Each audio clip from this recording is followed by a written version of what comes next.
Alam nyo guys, gusto ko lang i-share sa inyo na nakakataba ng puso na kahit papano ay nagiging effective ako para sa inyo. Sa totoo lang guys, kukunti lang talaga yung nanonood sa akin. Yung magkaroon lang ako ng 200 views tsaka 10 hearts, masayang masaya na ako no? Obvious naman na small TikToker lang ako. Hindi katulad ng ibang influencer dyan ng mga sikat kung makabenta ay sobrang dami. Pero ako guys, kahit ganyan lang yan no?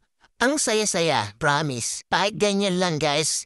Feeling ko hindi ako napanghihinaan ng loob. Kumbaga, tuloy-tuloy lang, enjoy lang sa TikTok. Sana naman sa mga mahilig mag-check out dyan, sana lang ma-appreciate nyo din kami mga small TikToker na gumagawa ng mga original content. Hayaan nyo na yung mga influencer, mayayaman na yun. Yung tipong sila naka-iPhone 14, yung mga video camera nila, gaganda. Tapos ako naka-Realme, ang labo pa.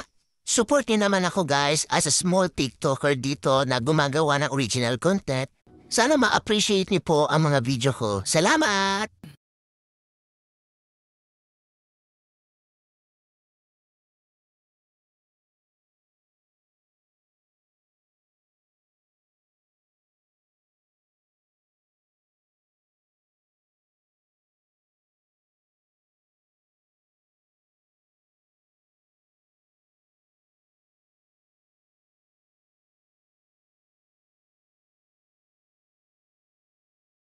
Alam nyo guys, gusto ko lang i-share sa inyo na nakakataba ng puso na kahit papano ay nagiging effective ako para sa inyo. Sa totoo lang guys, kukunti lang talaga yung nanonood sa akin.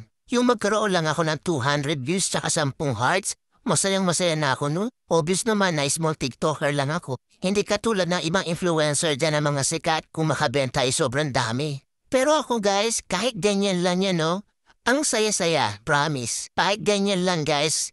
Feeling ko hindi ako napanghihinaan ng loob. Kumbaga, tuloy-tuloy lang, enjoy lang sa TikTok. Sana naman sa mga mahilig mag-check out dyan, sana lang ma-appreciate nyo din kami mga small TikToker na gumagawa ng mga original content. Hayaan nyo na yung mga influencer, mayayaman na yun. Yung tipong sila naka-iPhone 14, yung mga video camera nila, gaganda. Tapos ako naka-Realme, ang labo pa. Support nyo naman ako guys as a small TikToker dito na gumagawa ng original content.